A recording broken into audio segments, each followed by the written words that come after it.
The Polar Express is considered a Christmas favourite for many people, although I'll be honest, it's far from a favourite of mine. Sorry to be a Scrooge and all, but I've never liked this movie. I mean, I think it's better than The Grinch, that's something, although I'm not sure which film looks creepier. I'm so thankful that the obsession with motion capture has subsided. A lot of this movie looks less dreamlike and more nightmarish, and the conductor seems to be a complete psychopath. If I were you, I would think about climbing on board. Stranger danger! Stranger danger! Yeah, if I were you, kid, I really wouldn't. The characters are all very flat to me. It has such a weird moralistic tone to it, and the morals don't even make sense. One thing about trains, it doesn't matter where they're going. What matters is deciding to get on.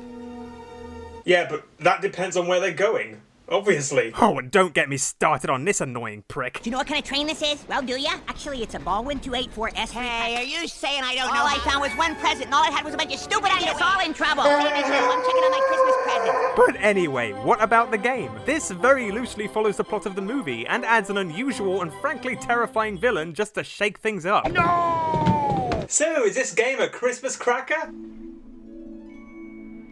First of all, I like the design of the menu. Once you've passed a chapter, you can also replay the levels in a level select, but my god, do these pages take their time to turn. Come on! Come on! Just turn the page! As expected, we begin on board the Polar Express, where an evil Scrooge puppet plots to stop their reaching the North Pole because he's jealous of the fact that they believe in Santa? They certainly won't believe in Santa if they never reach the North Pole. Well, that's not strictly true. I mean, they're on a train with talking puppets. It's hardly beyond the realms of believability, now is it? As it turns out, Scrooge has made off with all the kids' tickets and has hidden them all over the carriages. Without their tickets, of course, the children will be thrown off the train. I never lose my ticket. I always keep it here, safe in my pocket. My ticket, it's gone! Oh no, not the annoying kid. Anyone but him. Yeah, I've got a feeling I'll be siding with Scrooge by the end of all this. Anyway, it's our job to make our way through the carriage, avoiding all the enemy toys. Yes, the toys are trying to kill you, apparently. Merry Christmas. Throughout the game, there are some collectibles.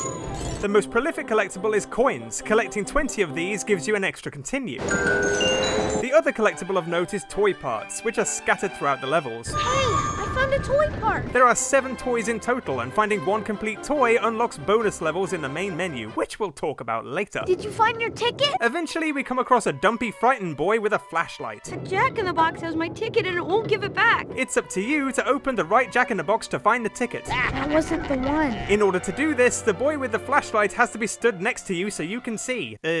So what? Do I just push him? Go on. That way. What the? Are you coming? Come on, I need you over here. You know what? It would probably have made more sense to just give me the flashlight, but whatever. That wasn't the one. I'm getting out of here. If you get the wrong box 3 times, your friend will run away, and you have to go back and console him, during which time the boxes will switch places. Hey, did you see that? A shocking twist. Overall, though, it's an easy task and not particularly fun. Why does nobody ever think to turn the lights on in these situations? You found it! You found my ticket! No, we found it together. I couldn't have done it without your help. Bollocks, you are absolutely useless. A little further along, we find some puppets are keeping a key we need to progress to the next carriage. Gotta shoot the balls more quickly! And they're throwing balls at us, the scoundrels. We just need to kick the balls back at them. Ha! Take that! And kicking balls at the lids to their toy boxes seals them inside for good. I should do it. Let's get that key. Okay, I can't reach it. How am I supposed to... Aha! I can double jump! How original. Once in the next carriage, we find...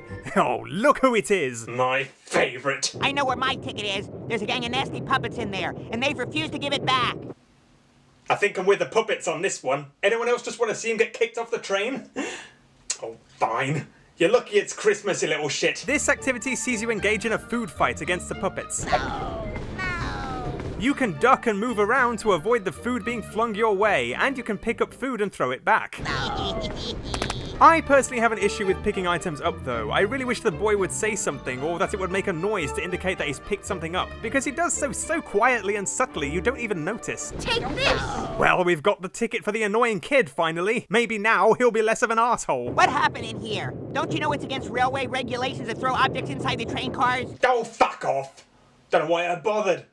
Do you know what? I'm keeping your ticket. Toss him overboard! You've gotta help. It's an emergency. Please, you've gotta help me. I just saw a boy get left behind. He's running for the train, but it just won't stop. We then need to locate the emergency brake to allow a boy to catch up. But evil Scrooge stands in our way, and we basically get a rehash of the other level as we need to kick balls at him. I do wish he had more space to move around in these levels. Dribbling the ball is rather awkward in this narrow carriage. No! Generally though, this isn't hard, but that laugh gets unbelievably irritating.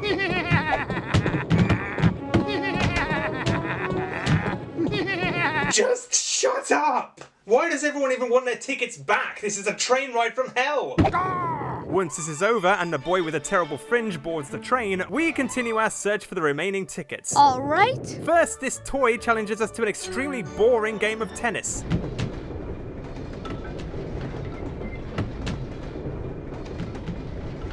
Gripping stuff. Wake me up when it's over, yeah? And then we need to find this kid's ticket in the kitchen, avoiding the angry and fortunately short-sighted chef. The cook is not in a good mood at all. Yeah, really, I groaned when they implied a stealth section was about to start, but luckily for us, it's over in a matter of seconds. Once you've returned a ticket to the boy, you can pass through without fear of being caught.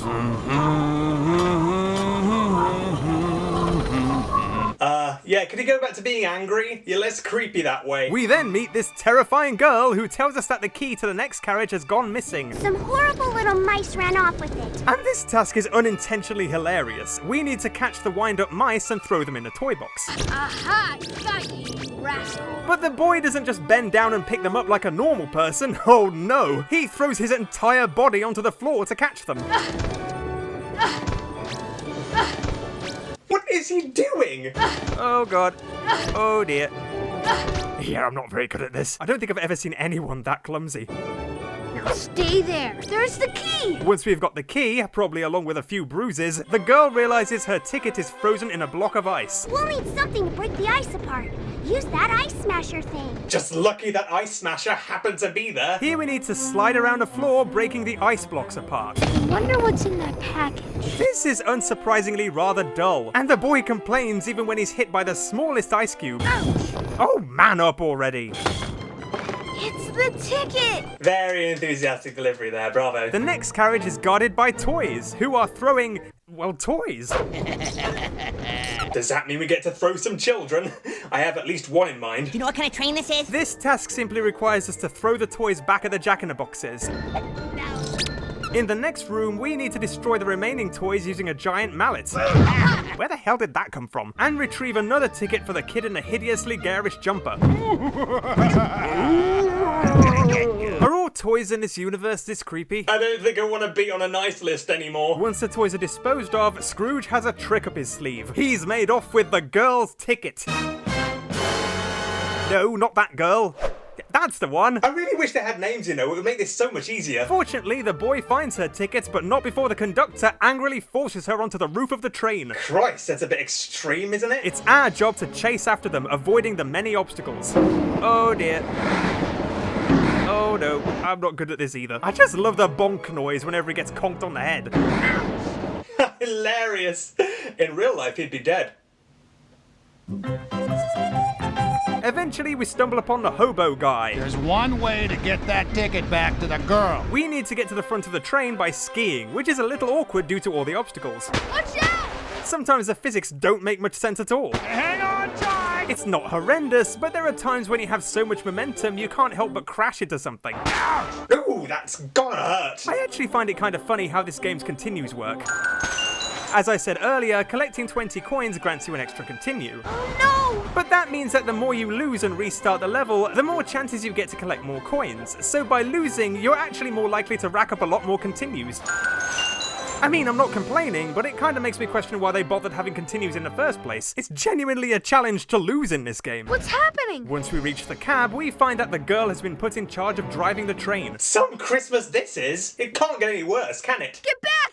It sounds like something's gonna blow! It It then becomes apparent that the train is about to explode. Oh, bloody hell. I really should have stayed in bed. In fact, that raises a good point. Why are we on the way to see Santa on the one night of the year he's leaving the North Pole? Clearly this time of year is far too hectic. Surely it would make more sense for him to come to us, which he does anyway. Or maybe we could reschedule for August or something. I'm pretty sure he's not busy then. That would make sense, right? I'm really thinking way too much about this. Where were we? Oh yeah, the train was about to explode. Oh no, of course not. We're not at the end yet. Sadly. Indeed, it's up to the engineers, and you, obviously, to repair the train. I love that this has very quickly gone from enjoying a whimsical ride to the North Pole to slave labour. Put on those gloves, and we're ready to roll. What the? He said nothing about a hat. Where'd the hat come from? Here's another one. Anyway, this task sees you having to catch the parts of the train as they're flying towards you and toss the coloured parts to the correct engineer. Here you go. All whilst avoiding the bouncing coals. Once this is over, we need to help stoke the fire to get the train moving again. We gotta stoke the fire and build up the heat. We're only gonna make it if we all work together. I think you should probably have rehearsed that a bit more. No time fighting till I've fixed up the engine. This boils down to a cringe-inducing rhythm game accompanied by some terrible music. Dig, shovel, dig, shovel. Dig, shovel, dig, shovel. Well, it's still a better Christmas song than John and Yoko. Yeah, can we not just stoke the fire in silence? We'd probably get the work done faster. I mean, what does this even accomplish? Anyway, once this is over, the boy remembers he has the girl's ticket, and the conductor's response is quite obviously read directly from a script. Well, in that case, all right then. Time for us to head back. Don't want to do that line again, no? On our way back through the carriages, we then get to throw some more toys at Jack-in-the-Boxes. I'm gonna get you. It wasn't all that fun before, and it's not fun now either, so let's move on, shall we? Oh, it's really slippery. Hey, look! There's a pair of ice boots. We then return to the ice carriage. Here we need to arrange the crates to clear a path for the girl, and this would be incredibly tedious if it weren't for the, interesting voice acting. This way. I mean, what on earth? As if these children couldn't get any creepier. Now she's screaming at me like a banshee. Seriously, imagine if you heard that noise and saw her hurtling towards you like that. It's bloody horrifying. We then need to catch some more mice. Yeah, I get the impression that by this point the developers were becoming a little uninspired. A little further along, we hear a loud crash. What's that noise? The kids decide to investigate and, So you want to go to the North Pole, do you? Holy sugar plums! This isn't a dream, it's a nightmare! Yeah, you can have the tickets back. Can someone let me off the train, please? I'll happily walk home. As it turns out, Scrooge is massive now, and intends to stop us getting to the North Pole once and for all. Here we need to throw some snowballs at Scrooge while avoiding his attacks. Then, when the time is right, we need to throw a snowball into his open pajama flap. Ooh, bet that's cool. The kids here are meant to be helping, but they just seem to get in the way and make a lot of noise. Watch out for his arms! Watch out! Be careful! Watch out for his arms! You're not being as helpful as you think you are, guys. Please, will you just go and wait in the other carriage? Yay! Would you children care to join us in the dining car? It's time we had some refreshments.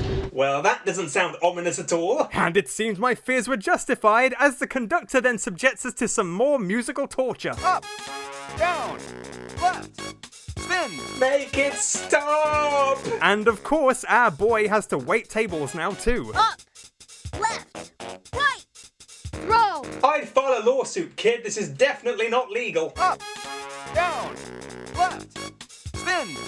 up, down, left.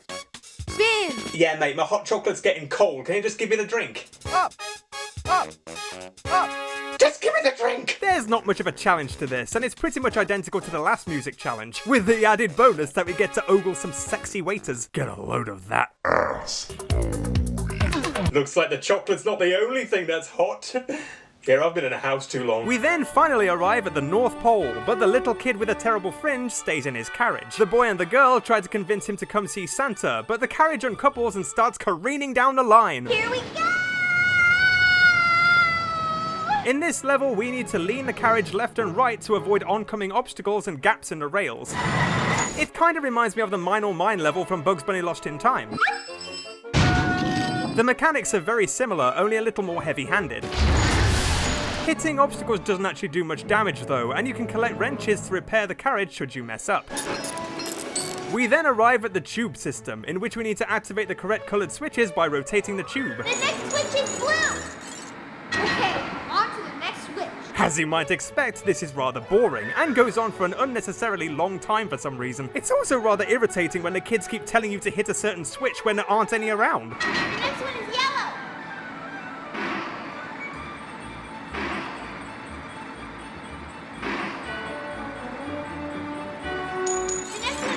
There haven't been any yellow switches! Green! Green! Go for green! Will you just shut up and let me drive? I can see the exit! Finally! Tourist. And just when you thought it couldn't get any more boring, what follows is undoubtedly the most boring level in the game. This is awesome! No, it's not! As we need to ride some conveyor belts and pull the levers to change the directions of the conveyors to open new paths. Maybe I should pull this lever. The objective is to find the boy with the terrible fringe as he's run off with his presents. There he is! It's not the worst thing I've ever played, and projecting the boy over the incline is kind of amusing. But you can't actually lose here, so there isn't much of a challenge. They could have made it a bit more interesting somehow. Like, I don't know, add an incinerator or something. Maybe that's a bit extreme. Despite this lack of a challenge, the hidden toy parts require a little more thought here, as you need to backtrack and activate some switches a second time to access hidden areas. It's nothing all too difficult or interesting, but a nice touch nonetheless. We then need to find a way to climb out of a massive pile of presents, and frankly this is awful. The boy's feet tend to skid, which can easily be to your detriment with all these bouncing presents. The swinging mechanics are also pretty terrible. If you miss your target, the double jump allows you to stay in the air for an unnaturally long time. We're walking in the air. Oof, sorry, wrong Christmas film. Once we reach the top, we find we're being carried in Santa's sack by a zeppelin. All right, you stowaways. Party's over. Hi! But I just followed them. Don't worry about it. Look, we knew you were in there the entire time. It's great to have you on board. Wait, you knew I was getting crushed to death by all those presents? I could have suffocated. God, this place has a worse health and safety record than that train. Well, at least you're not getting me to do all your work for you. That's a plus. Is one of you good with handling vehicles? Because I need someone to steer the Zeppelin.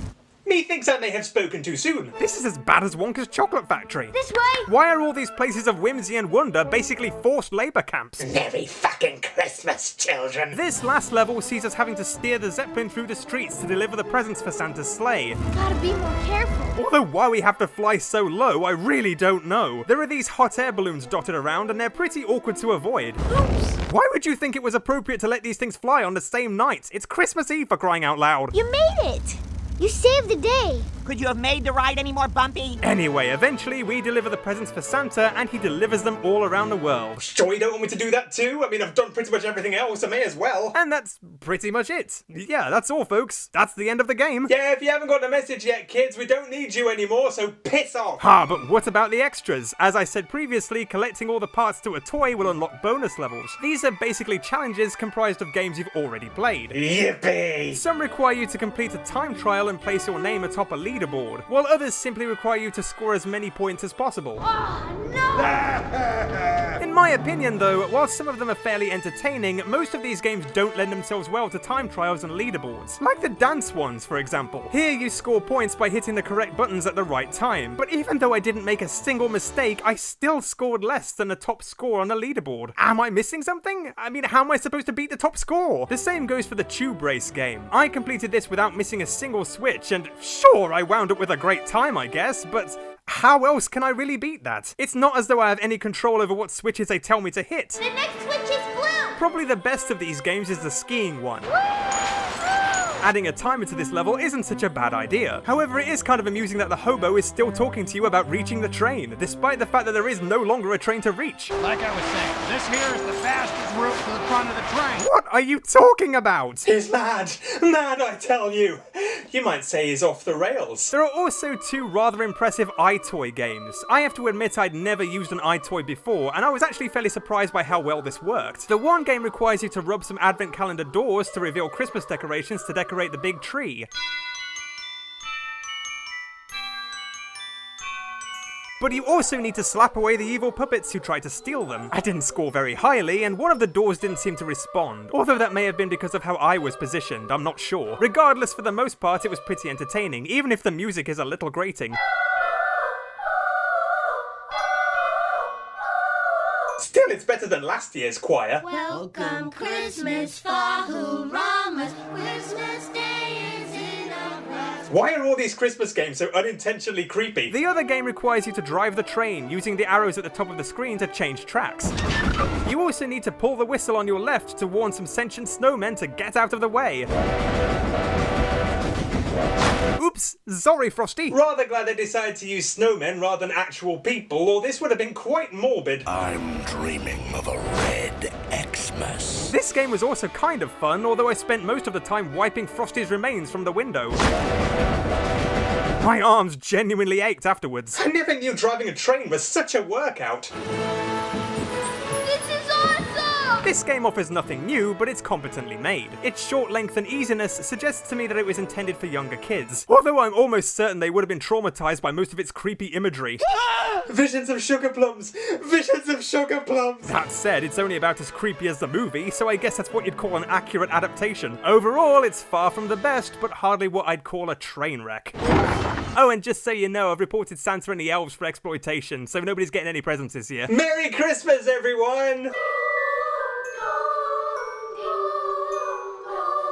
Hey everyone, hope you enjoyed the video, had a lot of fun making this one. Also, fun fact, not only was this a Christmas episode, but it's also my 50th review, so yeah, this is kind of a milestone, I guess. It really doesn't feel like that many. Seriously, how has it been a whole year since my Grinch review? Time is really flying. Anyway, I'll be back in the new year, and I'm intending to make the next batch of reviews a complete request series. I have a handful of long-awaited ones I'm eager to cover, but please don't be offended if I don't cover your requests. Keep in mind it's just me here, and a majority of videos on this channel are in fact request videos, believe it or not. Oh, and exclusive to Patreon, I'll be making the deleted scenes for this video available, as well as a link to a deleted scenes playlist comprised of all the deleted scenes compilations from this year. So if you're interested, please feel free to check it out. Anyway, stay safe everyone, Merry Christmas, Happy New Year, and I'll see you again soon. Bye bye for now.